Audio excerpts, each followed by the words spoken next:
গল্প হেদায়েতের পথে। লেখায় সোনালি। সোনালি, ওই সোনালি কিরে তোর হলো? কখন থেকে দাঁড়িয়ে আছি, কলেজে যাওয়ার সময় হয়েছে তো নাকি? আর কতক্ষণ সময় লাগাবি বলতো? আফসিয়া। আরে দেখ গিয়ে, সোনালির এখনো বোরখা পরাই হয়তো শেষ হয়নি। এই গরমের মধ্যে কি করে যে ও এমন আলখাল্লা পরে থাকে আল্লাহই ভালো জানেন। মার্জিয়া, ইসস তোরা একটু থামবি প্লিজ। বোরখাটা ঠিক করে পড়তে দিবি না নাকি? আর তাছাড়া কলেজ শুরু হওয়ার এখনো পুরো 45 মিনিট দেরি। আমাকে ভালো করে রেডি হতে দে তো। তোরা বস এখানে। হাত মোজা পা মোজাটা পরলেই শেষ, এখনই যাব আমি।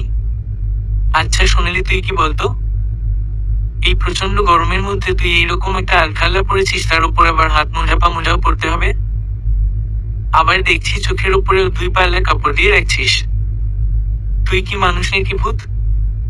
আফসিয়া, দেখ আফসিয়া, তোরা দুজন আমার বেস্ট ফ্রেন্ড। তোদের আমি অনেক ভালোবাসি, কিন্তু দয়া করে তোরা আমার পর্দা নিয়ে কখনো কোনো কথা না বললেই আমি খুশি হব। পর্দা মেয়েদের জন্য ফরজ করা হয়েছে, আর পর্দাই হলো একজন মেয়ের আসল ভূষণ। আমি। ওই তুই এমন করে বলছিস যেন শুধু তুই নিজে পর্দা করিস আর আমরা বুঝি পর্দা করি না। আমরাও তো সঠিকভাবেই পর্দা করি। মার্জিয়া, আচ্ছা এত কথা কাটাকাটি না করে চল তো, অনেক দেরি হয়ে গেল, প্রথম দিনই কলেজে লেট করতে চাই না। আফসিয়া। তারপর আমরা বেরিয়ে পড়লাম কলেজের উদ্দেশ্যে। আমি সোনালি একটি মধ্যবিত্ত পরিবারের মেয়ে। বাবা মার একমাত্র মেয়ে বলে সকলেই আমায় অনেক ভালোবাসে। এতক্ষণ যাদের সাথে কথা বলছিলাম এরা দুজন আমার বেস্ট ফ্রেন্ড। সেই ছোটবেলা থেকে আমরা একসাথে বড় হয়েছি। আমাদের মাঝে মাঝেই অনেক ঝগড়া লাগে, কিন্তু তবুও কেউ কাউকে ছাড়া একটা দিনও থাকতে পারি না। আজ আমাদের কলেজের প্রথম দিন, তাই ওরা আমার উপর এত খেপেছে। তারপর আমরা কলেজে পৌঁছে গেলাম, সব অপরিচিত মানুষজনদের মাঝে। একটা জিনিস খুবই খারাপ লাগছে আমার, কলেজের একটা মেয়ে সঠিকভাবে পর্দা করে আসেনি। সবাই টাইট ফিটিংস বোরখার নামে ফ্যাশন করা বোরখা পরা, এমনকি মুক্তিও ঢাকেনি কেউ কেউ। আমাদের আসতে দেখে কয়েকজন সিনিয়র আপু আমাদের ইশারা করে ডাকলেন, এই মেয়েরা এদিকে আসো তো, তোমরা কি কলেজে নতুন নাকি? আসসালামু আলাইকুম। জি আমরা কলেজে নতুন এসেছি আপু। মার্জিয়া, তা তোমাদের সাথে ওই খালা আম্মাটাকে? আমার দিকে ইশারা করে বলল।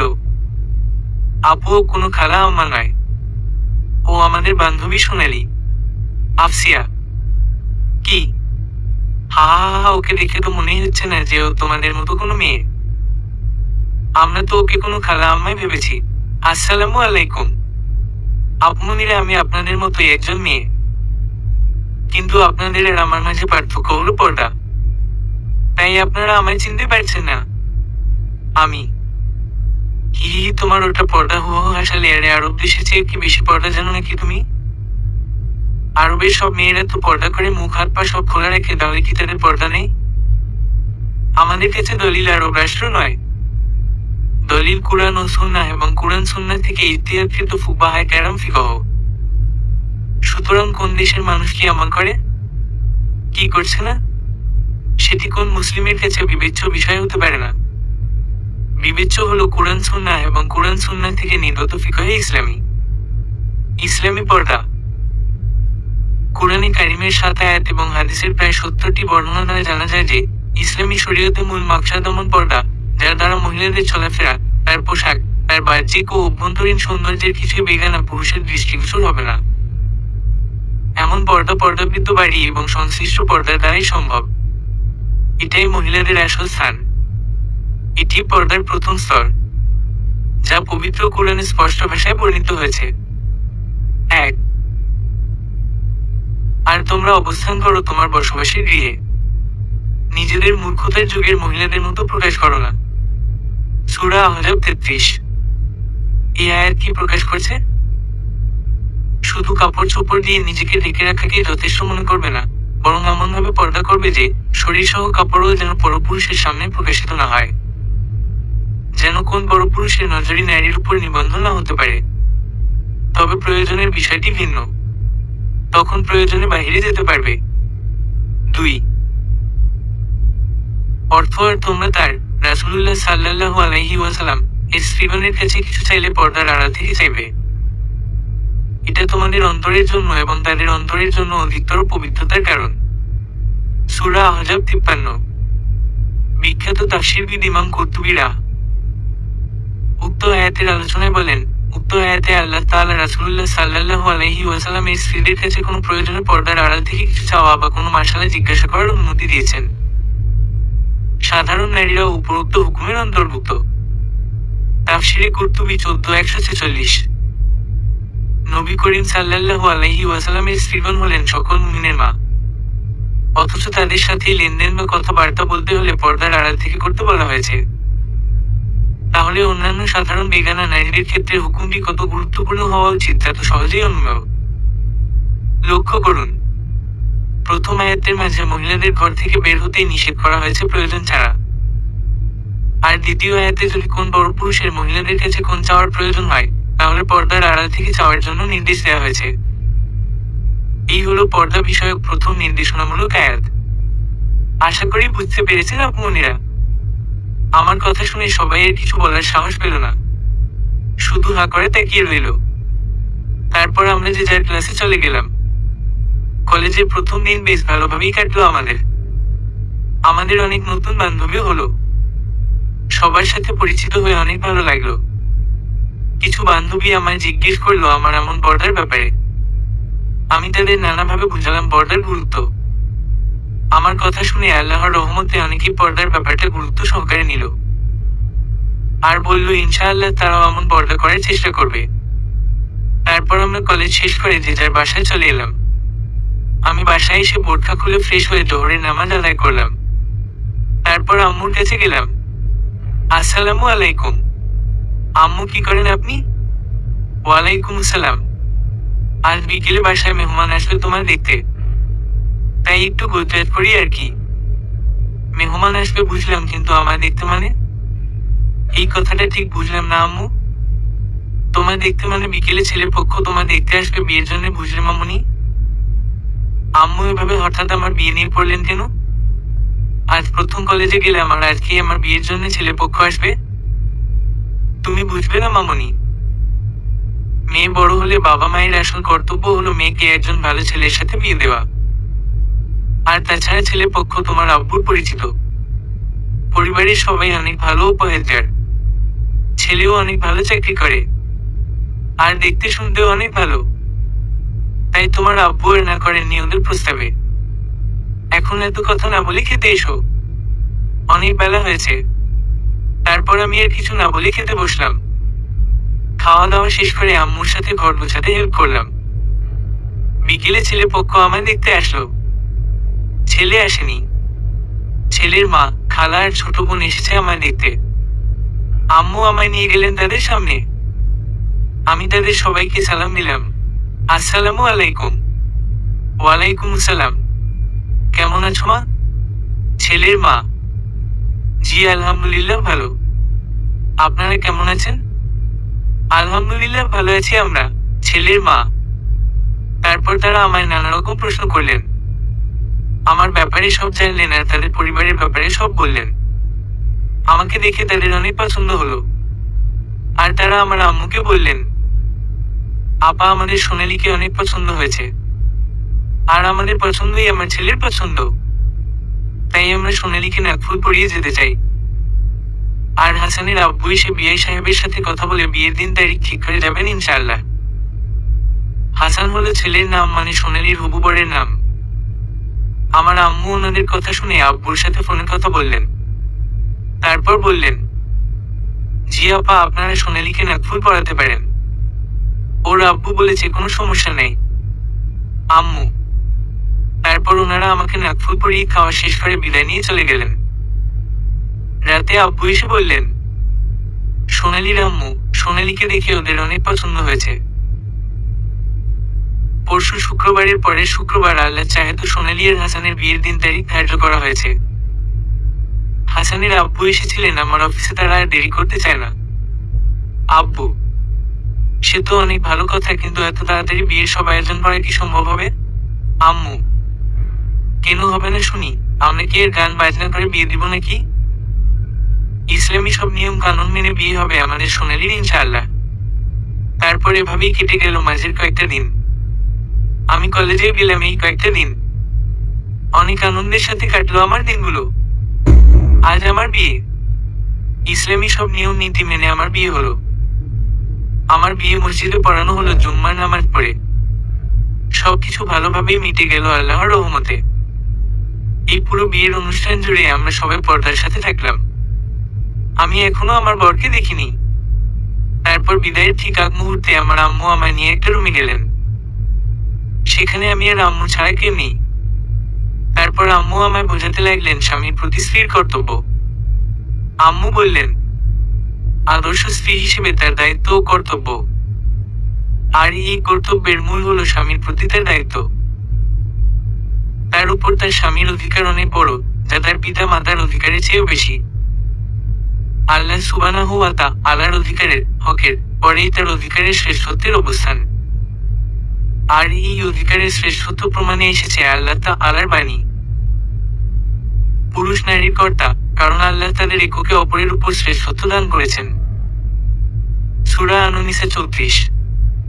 হাদিস হতে আমরা পাই, আব্দুল্লাহ ইবনু আবু আওফায়ের থেকে কম থেকে বর্ণিত। তিনি বলেন, মুয়াইয়ের থেকে কম সিরিয়া থেকে ফিরে এসে নাবিকে সাদ্দাহ করেন। নাবি বলেন, হে মুআজ, এ কি? তিনি বলেন, আমি সিরিয়ায় গিয়ে দেখতে পাই যে তথাকার লোকেরা তাদের ধর্মীয় নেতা ও শাসকদেরকে সাদ্দাহ করে। তাই আমি মনে মনে আশা পোষণ করলাম যে আমি আপনার সামনে তাই করব। রাসূলুল্লাহ বলেন, তোমরা তা করো না। কেননা আমি যদি কোন ব্যক্তিকে আল্লাহ ছাড়া অপর কাউকে সাদ্দাহ করে নির্দেশ দিতাম, তাহলে স্ত্রীকে নির্দেশ দিতাম তার স্বামীকে সাদ্দাহ করতে। সেই সত্তার শপথ যার হাতে মুহাম্মাদের প্রাণ। স্ত্রী তার স্বামীর প্রাপ্য অধিকার আদায় না করা পর্যন্ত তার প্রভুর প্রাপ্য অধিকার আদায় করতে সক্ষম হবে না। স্ত্রী শিবিকার মধ্যে থাকা অবস্থায় স্বামী তার সাথে জৈবিক চাহিদা পূরণ করতে চাইলে স্ত্রীর তা প্রত্যাখ্যান করা অনুচিত। হাসান, সহিহ ইরওয়া, তিরমিজি 1853। উম্মে সালমা রাদিয়াল্লাহু আনহা থেকে বর্ণিত, তিনি বলেন, রাসূলুল্লাহ সাল্লাল্লাহু আলাইহি ওয়াসাল্লাম বলেন, নারীদের যে কেউ মারা যাবে এমতাবস্থায় যে তার স্বামী তার উপর সন্তুষ্ট, সে জান্নাতে প্রবেশ করবে।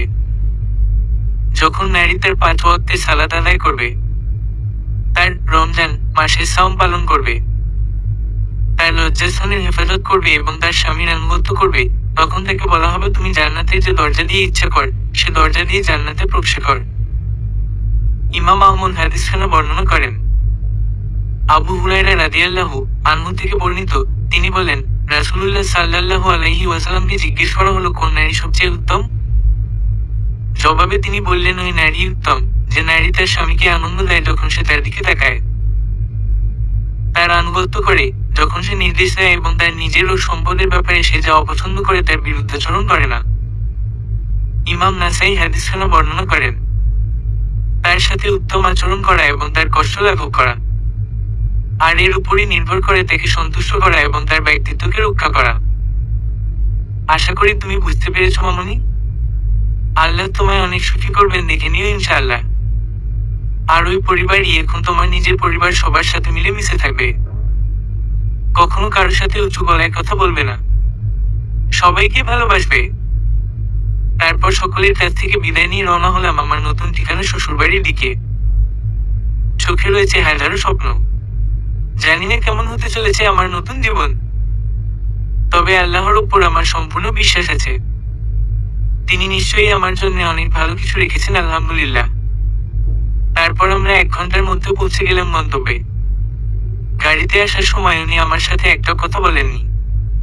আমি এখনো ওনাকে দেখিনি, তবে যতটা আন্দাজ করেছি উনি অনেক সুন্দর।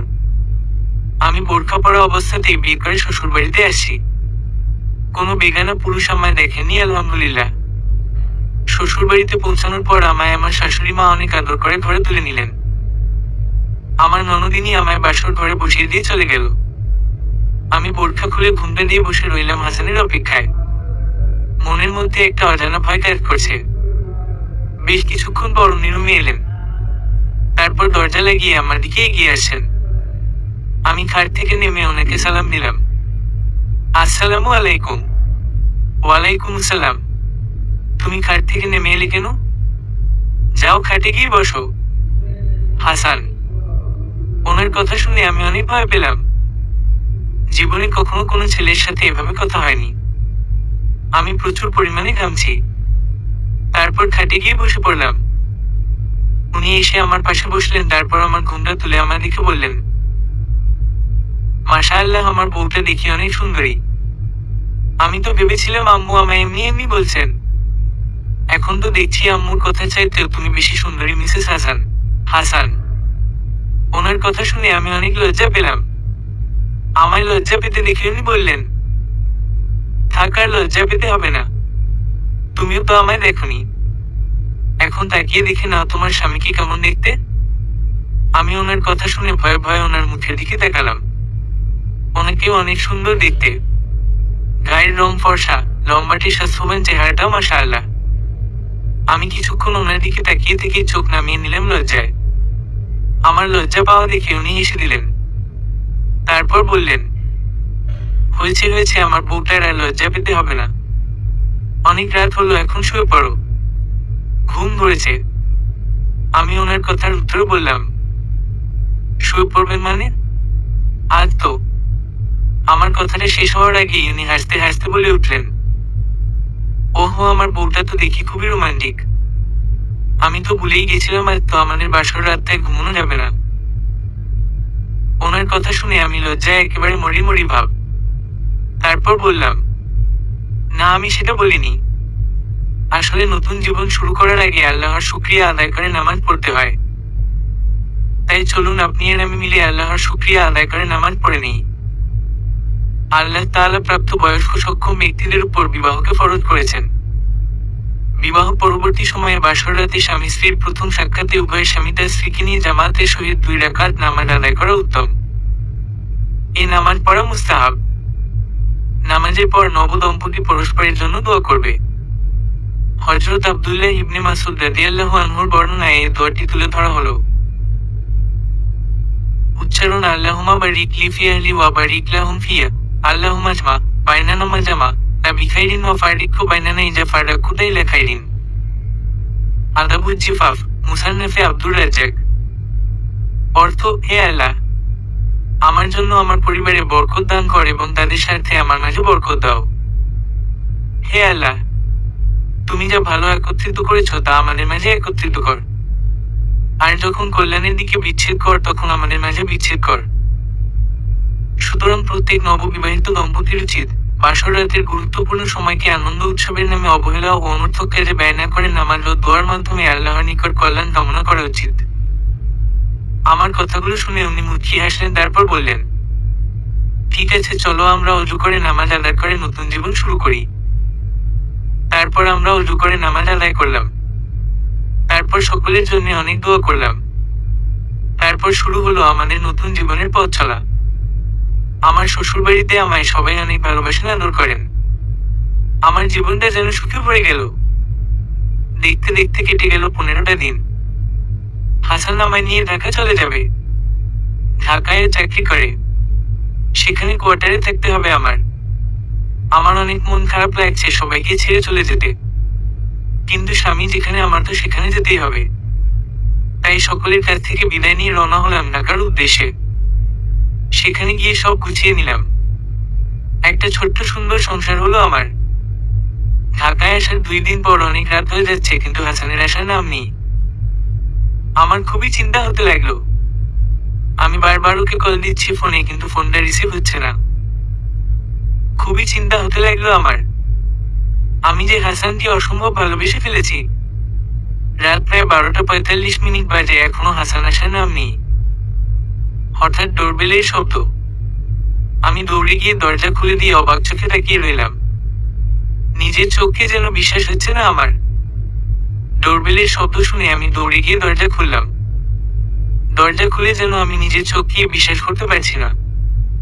অবাক হয়ে তাকিয়ে আছি আর ভাবছি এটা কি সত্যি নাকি স্বপ্ন। হাসান দাঁড়িয়ে আছে দরজার, তাও আবার মাতাল অবস্থায়। ওর মুখ থেকে বিশ্রী মদের গন্ধ আসছে। আমার বমি আসছে গন্ধে। এ যেন আমি নতুন হাসান দিয়ে দেখছি। আমি এমনটা কল্পনাও করতে পারিনি কখনো। মনটা যেন বিশ্বাসই করতে চাইছে না। আমার এমন চুপ করে তাকিয়ে থাকা দেখে হাসান মাতাল মাতাল কণ্ঠে বলল, ওই এভাবে দাঁড়িয়ে আছিস কেন রে? স্বামী বাড়ি ফিরলে দেখে সম্মানের সাথে ঘরে নিয়ে যেতে হয়, জানিস না বুঝি? সর এখান থেকে। এই কথাগুলো বলেই আমার ধাক্কা দিয়ে ঘরে ঢুকে পড়ল। তারপর সোজা রুমে গিয়ে বিছানায় শুয়ে পড়ল, জুতা মোজা সহই। আর আমি সেখানেই দাঁড়িয়ে চোখের পানি ফেলতে লাগলাম।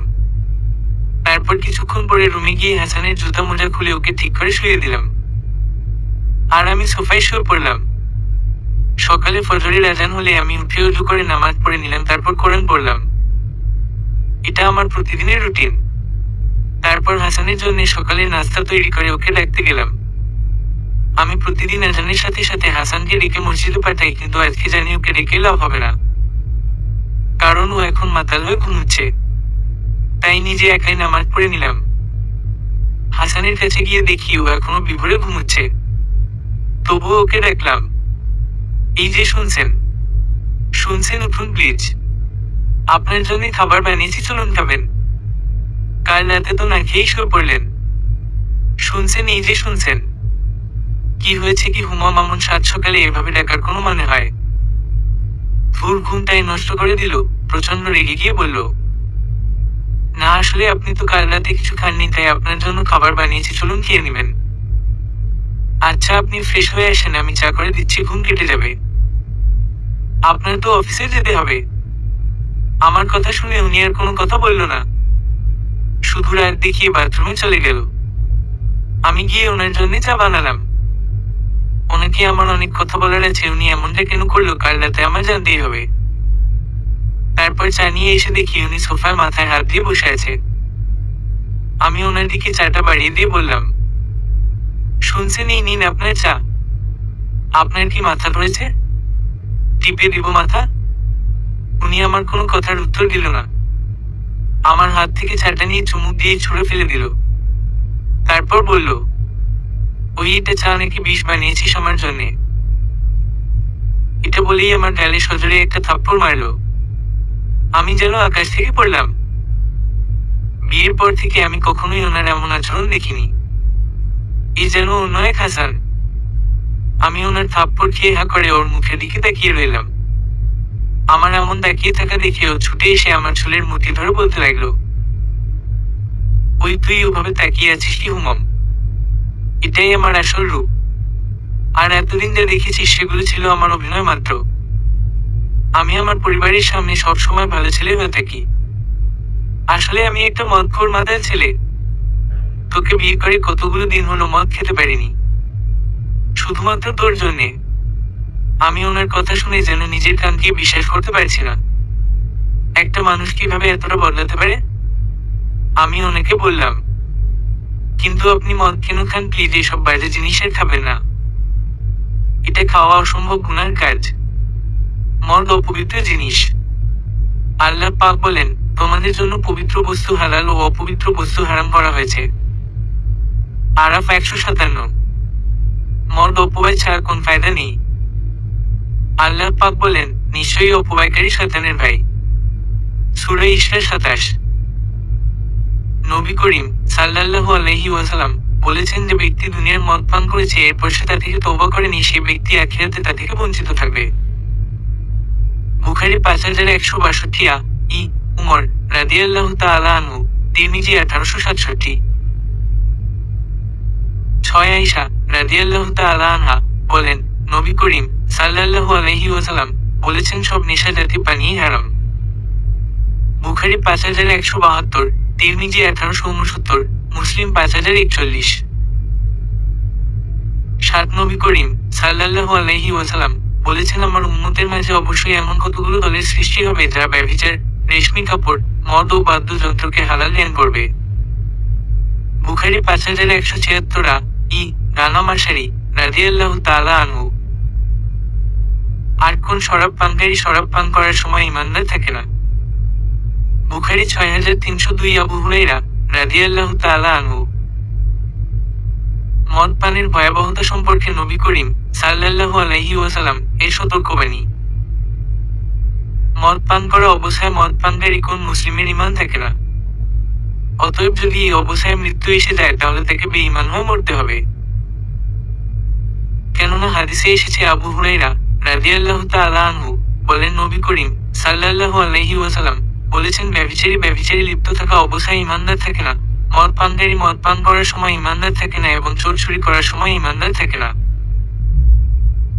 হাদিসটি বুখারী 2475, 5578, 6772, মুসলিম 57, তিরমিজি 2625, নাসাই 4870, 4871, আবু দাউদ 4689, ইবনে মাজাহ 3936, আহমদ 7276 ও দারিমি 2106 বর্ণনা করেছেন। 9 নবী করিম সাল্লাল্লাহু আলাইহি ওয়াসাল্লাম শরাব পানকারীকে বেত্রাঘাত এবং জুতা মেরেছেন। বুখারী 6303, ই মালিক রাদিয়াল্লাহু তাআলা আনহু, ইবনে মাজাহ 2570। 10 যা নেশা সৃষ্টি করে তাই মদ, আর যা নেশা সৃষ্টি করে তাই হারাম। মুসলিম 5049, ইবনে উমর রাদিয়াল্লাহু তাআলা আনহু, তিরমিজি 1867। 11 নবী করিম সাল্লাল্লাহু আলাইহি ওয়াসাল্লাম বলেছেন, কেহ মাতাল হলে তাকে বেত্রাঘাত কর, সে পুনরায় মাতাল হলে তাকে বেত্রাঘাত কর, সে পুনরায় মাতাল হলে আবারও বেত্রাঘাত করো। এরপর চতুর্থবার বলেছেন, সে যদি পুনরায় মাতাল হয় তাহলে তার গর্দান উড়িয়ে দাও। ইবনে মাজাহ 2572, আবু হুরায়রা রাদিয়াল্লাহু তাআলা আনহু। 12 মদ পান করবে না, কেননা তা সমস্ত পাপ কাজের উৎস। ইবনে মাজাহ 4034। 13 হালাল ও পবিত্র শরবতের পরে অন্যান্য শরবত ঘৃণ্য হারাম। বুখারী 5184। 14 প্রত্যেক নেশার বস্তুই হারাম। বুখারী 5682, আবু মুসা রাদিয়াল্লাহু তাআলা আনহু, আবু দাউদ 3643। 15 যা অধিক পরিমাণে পান করলে নেশার সৃষ্টি হয় তা অল্প পরিমাণে পান করাও হারাম। আবু দাউদ 3640। আমার কথা শুনে উনি আমাকে ধাক্কা দিয়ে বিছানায় ফেলে হনহন করে বেরিয়ে চলে গেলেন, আর আমি কান্নায় ভেঙে পড়লাম। অনেকক্ষণ এভাবে কান্না করার পর আমি ঠিক করলাম আমাকে এভাবে ভেঙে পড়লে চলবে না। আমার স্বামীকে সঠিক পথে ফিরিয়ে আনার দায়িত্ব আমার। আমাকে ধৈর্য ধরতে হবে। ইনশাআল্লাহ আমি ওকে অবশ্যই ফিরিয়ে আনবো হিদায়াতের পথে, কারণ আমি জানি আল্লাহ পবিত্র কোরআনে বলেছেন, যারা বিশ্বাস করেছো শোনো, ধৈর্য নিষ্ঠার সাথে চেষ্টা করো এবং সালাতের মাধ্যমে সাহায্য চাও। যারা ধৈর্য নিষ্ঠার সাথে চেষ্টা করে আল্লাহ অবশ্যই তাদের সাথে আছেন। আল বাকারা 153। ইনশাআল্লাহ আল্লাহ আমার সাথেও আছেন, তাই আমার ধৈর্য ধরে চেষ্টা করে যেতে হবে। যতদিন যাচ্ছে ততই বেড়ে চলেছে হাসানের অত্যাচার। ও কথায় কথায় আমার গায়ে হাত তুলে নোংরা ভাষা বলে, তবুও আমি ধৈর্য হারা হই না। আমি তাহাজ্জুদ নামাজ পড়ে আল্লাহর দরবারে কান্না করি ওকে হেদায়েত দান করার জন্যে, আর নানা রকম চেষ্টা করি ওকে হেদায়েতের পথে ফিরিয়ে আনতে। এভাবেই কেটে গেল 6টি মাস। আমি ছাড়া কেউ জানে না হাসানের এই পরিবর্তনের কথা। আমি সব সময় আল্লাহকে ডাকি। আজ হঠাৎ করে খবর পেলাম আমাদের বাসার পাশের মসজিদে তাবলীগ জামাত এসেছেন। তারা 40 দিনের চিল্লায় এসেছেন। এই কথা শুনে আমার মাথায় একটা বুদ্ধি এলো, আল্লাহ চাহে তো অবশ্যই কাজ হবে ইনশাআল্লাহ। আজ হঠাৎ করে খবর পেলাম আমাদের বাসার পাশের মসজিদে তাবলীগ জামাত এসেছেন। তারা 40 দিনের চিল্লায় এসেছেন। এই কথা শুনে আমার মাথায় একটা বুদ্ধি এলো, আল্লাহ চাহে তো অবশ্যই কাজ হবে ইনশাআল্লাহ। তারপর আমি জুম্মার দিন সময় করে আসরের নামাজের আগে বোরখা নিকাব সব পরে নিলাম। তারপর বের হলাম মসজিদের উদ্দেশ্যে। মসজিদে গিয়ে দেখি অনেক হুজুর এসেছেন তাবলীগ জামাতে। আমি তাদের পর্দার আড়াল থেকে অনুরোধ করলাম আগামী শুক্রবার আমার বাসায় দাওয়াত খাওয়ার জন্যে। তারা রাজি হয়ে গেলেন। তারপর আমি সেখান থেকে চলে আসলাম। তারপর এই 7টা দিন আমি আল্লাহর কাছে মোনাজাতে অনেক কাঁদলাম আমার স্বামীর হেদায়েতের জন্যে। কিন্তু হাসান প্রতিদিন রাতে মদ খেয়ে বাড়ি ফিরে আর আমার উপর অনেক অত্যাচার করে। সব সময় খাবারে চুপ ধরে, মারধর করে। এভাবেই কেটে গেল 7টা দিন। আজ শুক্রবার সবাই দাওয়াত খেতে আসবেন, তাই আমি দ্রুত হাতে সবকিছু রান্না করলাম। তারপর সবকিছু বেড়ে গুছিয়ে রাখলাম যেন তারা নিজেরা নিয়ে খেতে পারেন। জুম্মার নামাজের পর সবাই আসলেন আমার বাসায়, আমি পর্দার আড়ালে থাকলাম। তারা নিজেরাই সবকিছু বেড়ে নিয়ে খাওয়া দাওয়া শেষ করলেন। তারপর তারপর যখন ওনারা চলে যাবেন তখন আমি তাদের পর্দার আড়াল থেকে বললাম, আসসালামু আলাইকুম। ওয়ালাইকুম আসসালাম ওয়া রাহমাতুল্লাহি ওয়া বারাকাতুহু। আপনাদের কাছে আমার একটা অনুরোধ আছে, দয়া করে আমার এই অনুরোধটা রাখবেন আল্লাহর ওয়াস্তে। জি বলুন, কি অনুরোধ? আমাদের সাধ্যের মধ্যে হলে অবশ্যই রাখবো ইনশাআল্লাহ। দেখুন, আমি চাই আপনারা আমার স্বামী হাসানকে আপনাদের সাথে 40 দিনের চিল্লায় নিয়ে যান এবং তার মধ্যে আল্লাহর ভয় আসতে সাহায্য করুন। আমার বিশ্বাস আল্লাহ অবশ্যই ওনাকে হেদায়েত দিবেন। জি, আমরা আপনার স্বামীকে অবশ্যই সাথে নিয়ে যাব। আপনি তাকে বলবেন রেডি থাকতে, আমরা আগামী মঙ্গলবারই এখান থেকে চলে যাব। আসলে সে আপনাদের সাথে যেতে রাজি হবে না, আপনাদেরকেই তাকে জোর করে নিয়ে যেতে হবে। দয়া করে আমার এই অনুরোধটা রাখুন। আপনারা আমার স্বামীর অফিসে গিয়ে তাকে বুঝিয়ে যে করেই হোক নিয়ে যান আপনাদের সাথে। আমার সম্পূর্ণ বিশ্বাস আল্লাহর রহমতে ও অবশ্যই হেদায়েত পাবে ইনশাআল্লাহ। আচ্ছা ঠিক আছে, আমরা আপনার স্বামীকে নিয়ে যাব ইনশাআল্লাহ। আপনি ওনার অফিসের ঠিকানাটা দিন। তারপর আমি পর্দার আড়াল থেকেই ওনাদের ঠিকানাটা বলে দিলাম। ওনারা হাসানের অফিসে গিয়ে তাদের সাথে যাওয়ার কথা বলল হাসানকে, কিন্তু হাসান কিছুতেই রাজি না তাদের সাথে যেতে। তবুও অনেক জোর করাই শেষে কোনো উপায় না পেয়ে হাসান বলল, দেখুন, আমার অফিস থেকে আমায় এতদিনের ছুটি দিবে না, তাই আমি যেতেও পারবো না। হাসানের কথার উত্তরে হুজুরেরা বললেন, আচ্ছা আপনি এটা বলুন যে যদি আপনাকে অফিস থেকে ছুটি দেয় তাহলে আপনি আমাদের সাথে যাবেন তো? হুজুরদের কথার উত্তরে হাসান মনে মনে ভাবলো যে ওর অফিস থেকে কখনোই এতদিনের ছুটি দেবে না আর ওর যেতেও হবে না। তাই হাসান হ্যাঁ বলে দিল। বলল যদি অফিস থেকে ছুটি দেয় তাহলে সে যাবে তাবলিগ জামাতে। হাসানের কথা শুনে সবাই অনেক খুশি হলো। তারপর সবাই হাসানের অফিসের বসের কাছে গিয়ে অনেকভাবে হাদিস কোরআন দিয়ে বোঝালেন আর অনেক অনুরোধ করলেন। তখন অফিসের বস রাজি হয়ে গেলেন হাসানকে ছুটি দিতে। তারপর আর কোনো উপায় না পেয়ে হাসান তাদের সাথে যেতে রাজি হয়ে গেলেন। দুদিন পার হয়ে গেল, হাসানের সকল প্রয়োজনীয় জিনিস আমি রেডি করে দিলাম। তারপর ও হুজুরদের সাথে 40 দিনের জন্য তাবলিগ জামাতে চলে গেল। আর এদিকে আমি দিনরাত এক করে আল্লাহর দরবারে কাঁদতে লাগলাম ওর হেদায়েতের জন্যে। আল্লাহ অবশ্যই আমায় খালি হাতে ফেরাবেন না ইনশাআল্লাহ। আমি ধৈর্য ধরে আল্লাহর কাছে দোয়া করতে লাগলাম দিনরাত এক করে, কারণ আমি জানি আল্লাহ তাআলা পবিত্র কোরআনে বলেছেন, যারা বিশ্বাস করেছো শোনো, ধৈর্য নিষ্ঠার সাথে চেষ্টা করো এবং সালাতের মাধ্যমে সাহায্য চাও। যারা ধৈর্য নিষ্ঠার সাথে চেষ্টা করে আল্লাহ অবশ্যই তাদের সাথে আছেন। আল বাকারা 153। এভাবেই কেটে গেল 25টা দিন। ওদিকে হাসানের মধ্যে আল্লাহর রহমতে অনেক পরিবর্তন এসেছে। সে ভুলে গেছে মদ খেতে, তার অন্তরে বাসা বেঁধেছে আল্লাহর প্রতি ভালোবাসা ও ভয়। তাবলিগ জামাতে যেদিন 30 দিন সেদিন হাসানকে রান্না করতে বলা হলো। হাসান অনেক খুশি মনে রান্না করতে রাজি হয়ে গেল। তারপর হাসান রান্নার কাজে লেগে গেল। রান্না করার সময় হাসান একজন হুজুরের কাছে বলে বাথরুমে গেলেন। এদিকে সেই হুজুরটা তরকারি চেখে দেখলেন যে তরকারিতে লবণ দেওয়া হয়নি। তখন সেই হুজুরটা লবণ দিলেন তরকারিতে। তার কিছুক্ষণ পর হাসান বাথরুম থেকে অজু করে এসে আবার রান্না করতে শুরু করলেন। তখন হাসানের হঠাৎ মনে পড়ল যে তরকারিতে লবণ দেওয়া হয়নি। তখন হাসান তরকারিতে আবার লবণ দিল। দুপুরে সবার নামাজ শেষে খাওয়ার সময় সবাই যার যার মতো খেতে বসলেন। হাসান বলল, সবাই আগে খেয়ে নিন, তারপর আমি খাবো। আর আপনারা খেয়ে বলুন খাবার কেমন হয়েছে। সবাই চুপচাপ খেয়ে নিলেন তৃপ্তি করে। তারপর হাসান যখন খেতে বসলো তখন যেই না এক লোকমা ভাত তরকারি দিয়ে মুখে দিল দেখে তরকারিতে অসম্ভব লবণ হয়েছে। লবণের জন্য মুখে দেওয়া যাচ্ছে না। তখন হাসান সবাইকে জিজ্ঞেস করলো কেন সবাই চুপচাপ খেয়ে নিল, কেউ কিছু বলল না তরকারি সম্পর্কে। হাসানের কথার উত্তরে সবাই বললেন, আল্লাহ আমাদের তাকদিরে আজকে এমন তরকারি রেখেছিলেন, তাই আপনারা দুজন লবণ দিয়েছেন, এটাতে আপনাদের কোনো দোষ নাই। আর তাছাড়া আল্লাহ যখন যেমন খাওয়ান তাতেই আলহামদুলিল্লাহ বলতে হয়, তাই আলহামদুলিল্লাহ আলহামদুলিল্লাহ। সকলের মুখে এমন কথা শুনে হাসান অঝোরধারায় কান্না করতে শুরু করলো। হাসানের কান্না দেখে সবাই জানতে চাইলে সে কেন কাঁদছে। তখন হাসান বলল, হায়, আমি কতই না পাপ করেছি আমার স্ত্রীর সাথে, ওকে কতই না মারধর করেছি এই খাবার খাওয়া নিয়ে। আল্লাহ আমাকে কখনোই ক্ষমা করবেন না। এটা বলেই হাসান আবারও কান্না শুরু করলো। তখন সবাই তাকে সান্ত্বনা দিয়ে বলল,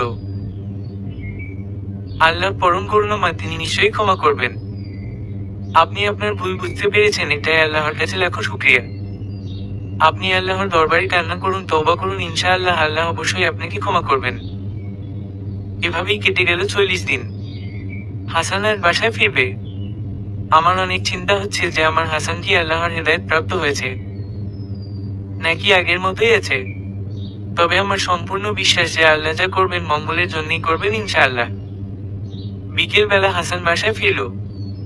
আমি তাকে সালাম দিলাম। সে আমার সালামের উত্তর দিলেন, তবে খুব একটা কথা বললেন না আমার সাথে।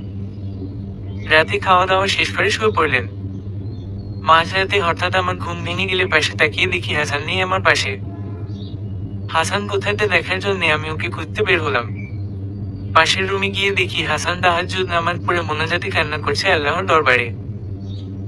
এমন দৃশ্য দেখে আমার চোখ দিয়ে অঝরে পানি পড়তে লাগলো। আল্লাহ আমার দোয়া কবুল করেছেন। আলহামদুলিল্লাহ, আলহামদুলিল্লাহ, আলহামদুলিল্লাহ। কিন্তু আমি যে হাসানকে দেখেছি এটা আমি ওকে বুঝতে দিলাম না। চুপ করে এসে শুয়ে পড়লাম। সকালে হাসান অফিসে যাওয়ার জন্য তৈরি হলে আমি তাড়াহুড়ো করে ওর জন্য চা বানিয়ে নিয়ে আসি। হাসান কয়েক চুমুক চা পান করে অফিসে চলে যায়, আমায় কিছুই বলে না, শুধু আল্লাহ হাফেজ বলে। আমার অভ্যাস হলো হাসান চা খেয়ে রেখে দিলে নাকি টুকু অপচয় না করে আমি খেয়ে নিই। তাই হাসান চলে গেলে ওর চায়ের কাপে চুমুক দিয়ে দেখি চায় আমি চিনির বদলে ভুলে লবণ দিয়ে দিয়েছি তাড়াহুড়ো করতে গিয়ে। আমি প্রচন্ড ভয় পাই যে হাসান নিশ্চয়ই অফিস থেকে ফিরে আমায় মারধর করবে এমন চা দেওয়ার জন্যে। কিন্তু রাতে হাসান অফিস থেকে ফিরে আমার সাথে স্বাভাবিক আচরণই করে। আমি তখন ওনার কাছে বসে ওনাকে জিজ্ঞেস করি, আপনাকে একটা কথা জিজ্ঞেস করি? হুমাম বলো সোনালি। আজ সকালে আপনাকে যখন আমি চা বানিয়ে দিলাম ওটাতে তো চিনির বদলে লবণ ছিল, আমি ভুল করে দিয়েছিলাম। কিন্তু আপনি কিছু বললেন না কেন? আমার কথা শুনে হাসান কিছুক্ষণ চুপ করে বসে রইলেন। তারপর আমায় আচমকা জড়িয়ে ধরে বলতে লাগলেন, সোনালি, আমায় তুমি ক্ষমা করে দিও। আমি তোমার সাথে অনেক খারাপ আচরণ করেছি। আমি নিজের ভুল বুঝতে পেরেছি। তোমার মতো একজন নিখার স্ত্রীর উপর অনেক অত্যাচার করেছি। তুমি আমায় ক্ষমা করে দাও। ওনার কথা শুনে আমি কান্না করে দিলাম। তারপর বললাম, এসব কি বলছেন আপনি? আমার কাছে আপনার জন্য কোনো অভিযোগ নাই। আল্লাহর কাছে লাখো কোটি শুকরিয়া, তিনি আমার ইচ্ছা পূরণ করেছেন। চলুন আমরা একসাথে আল্লাহর কাছে শুকরিয়া আদায় নামাজ পড়িয়ে দোয়া করি। আমার কথা শুনে হাসান আমার কপালে একটা ভালোবাসার পরশ দিয়ে বললেন, তোমার মতো স্ত্রী যার সংসারে আছে তাকে আল্লাহ অবশ্যই হিদায়াত দিবেন। আমার অনেক সৌভাগ্য যে আমি তোমার স্ত্রী হিসেবে পেয়েছি। আলহামদুলিল্লাহ, আলহামদুলিল্লাহ, আলহামদুলিল্লাহ। তারপর আমরা দুজন নামাজ পড়ে নিজেদের নতুন এক জীবন শুরু করলাম। আমি পেরেছি আমার স্বামীকে আল্লাহর পথে ফিরিয়ে আনতে, আল্লাহ আমার সহায় হয়েছেন। আমার সংসারে এখন ভালোবাসার কোনো অভাব নেই। আল্লাহর রহমতে আমরা অনেক সুখী। আমাদের ফুটফুটে দুটা রাজপুত্র ও রাজকন্যা হয়েছে, আলহামদুলিল্লাহ। এভাবেই বেঁচে থাকুক, ওদের ভালোবাসা আল্লাহর রহমতেই কামনা করি। সমাপ্ত।